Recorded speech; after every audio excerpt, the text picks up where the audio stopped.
NFL Network's Bucky Brooks dropped 5 guys that he believes could break Calvin Austin's single season receiving record of 1,964 yards. This list is filled with massive names. Tyreek Hill, Amon-Ra St. Brown, Justin Jefferson, who is wild to be third, but it is what it is.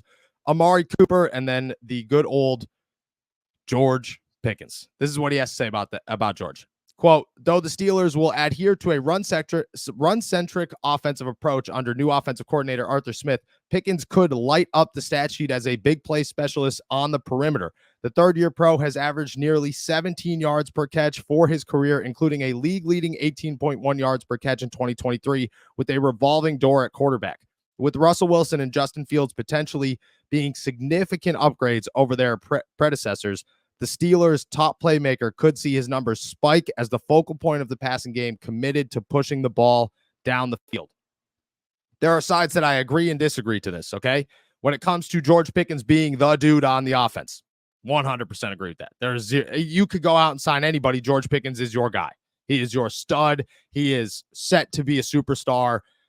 I mean, people watched what he did as the number one for a short amount of time with Kenny Pickett and Mason Rudolph and Mitch Trubisky as his quarterbacks last season, and every single time it was electric. You saw what happened when you pissed him off and you kind of went off about the drama and everything that was happening in the locker room and on the sideline stuff, and what he did with the, quieting the haters.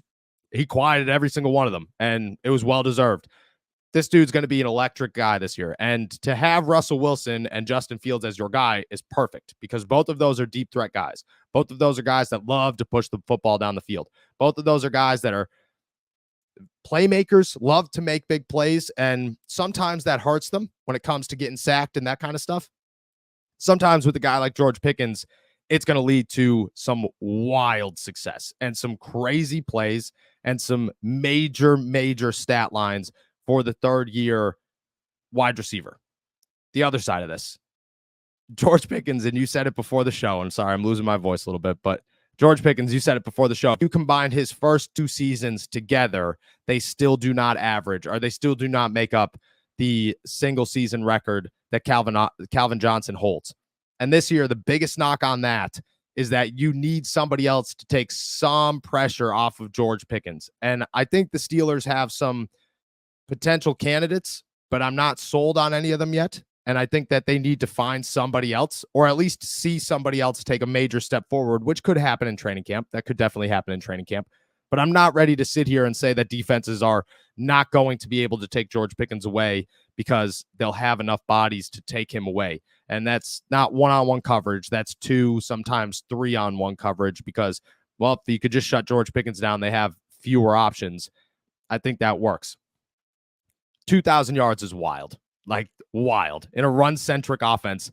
To say that in the quote of this team is going to run the ball a lot, but George Pickens might break the record, just kind of contradicts itself. I'm going to say slim chance that George Pickens breaks a single season record. I'm not going to say it's impossible, and I'm certainly not going to sit here and say George is going to have a bad season because I think he is a Pro Bowler, all-pro candidate who is going to have a massive I am a top 10 wide receiver by the end of the season year. Record breaker might be tough. You agree, disagree? No, I agree. I think you say slim chance, and I hate to do this to George Pickens, but I'm going to say no chance. Like if it was a yes or no, place your bet, I'm putting my bet on no, because if you look at the single season receiving record from Calvin Johnson, who was his quarterback? Matt Stafford, who had been his quarterback for a long time. Matt Stafford. It takes a special connection to do something like that. And we've seen a couple receivers get on that type of pace in previous years. It was Kirk Cousins and Justin Jefferson. They had that special connection built up over years, and it culminated in a season where they came oh so close. Last year, Tua and Tyreek, I think that was year 2 of Tyreek in Miami. They built up that connection over year 1, and in year 2, he had, I think, 1799.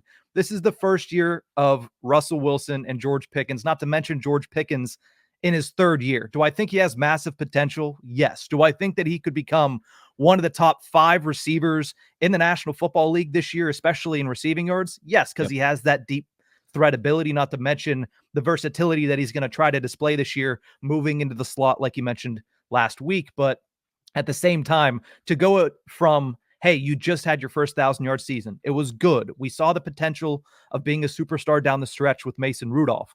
To go from that to breaking the single season receiving record is a massive jump that I'm just at this juncture in this seat right now in June. I'm not ready to say that he's going to be able to do that. Do I think he's going to have a great season? Yes. Do I think the potential's there for him to be a top receiver in the league? Yes. Do I think he's going to be all-time great? Not this season. Maybe in the future, but again, we have to see that progression. I just haven't seen it to this point, and the situation also speaks to it as well.